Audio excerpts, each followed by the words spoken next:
ഓണക്കാലമായാൽ കോട്ടയം ജില്ലയുടെ വിവിധ മേഖലകളിൽ പകിടകളി സജീവം. പകിട 12.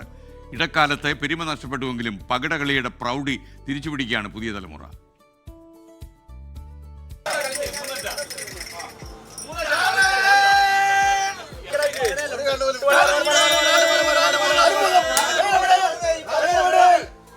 മറ്റു പല കളികളും കോട്ടയംകാർക്ക് അറിയാമെങ്കിലും ഓണക്കാലമായാൽ പ്രിയം പകിടകളി തന്നെ. പകിട 12 എന്ന ഉച്ചത്തിലുള്ള വിളി ഓണക്കാലമായാൽ മിക്കയിടത്തും മുഴങ്ങിക്കേൾക്കും. നഗരങ്ങളിലും ഗ്രാമപ്രദേശങ്ങളിലും ഒരുപോലെ ഓണക്കാലത്ത് സജീവമാണ് പകിടകളി.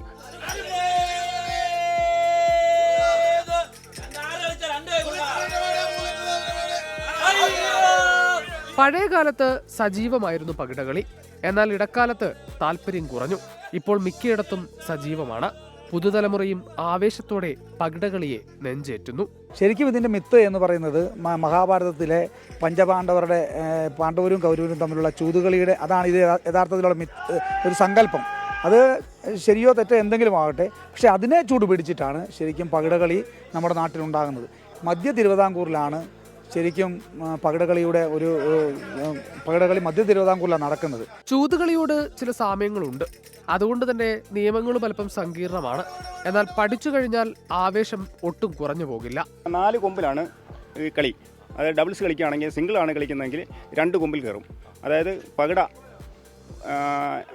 കണ്ണിലാണ് കാ കയറുന്നത്. ഈ 2 കണ്ണ് വീഴുകയാണെങ്കിൽ പകിട 2 കാ കയറാം. അപ്പം അത് വിരുദ്ധ കളിയാണ്.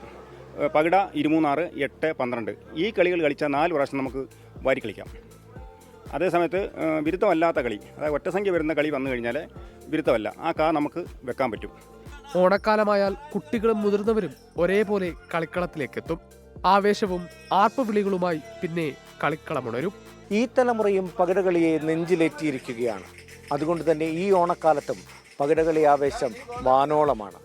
കോട്ടയത്ത് നിന്ന് പ്രശാന്ത് മണിമലയ്ക്കൊപ്പം ടോബി ജോൺസൺ, 24. ലോകത്തെവിടെയായാലും ഏത് സമയത്തും 24 വാർത്തകളും ഓഗ്മെന്റഡ് റിയാലിറ്റി പാക്കേജുകളും എക്സ്പ്ലെയിനറുകളും വിശദമായി കാണാൻ ഞങ്ങളുടെ യൂട്യൂബ് ചാനൽ നിങ്ങൾക്ക് സബ്സ്ക്രൈബ് ചെയ്യാം.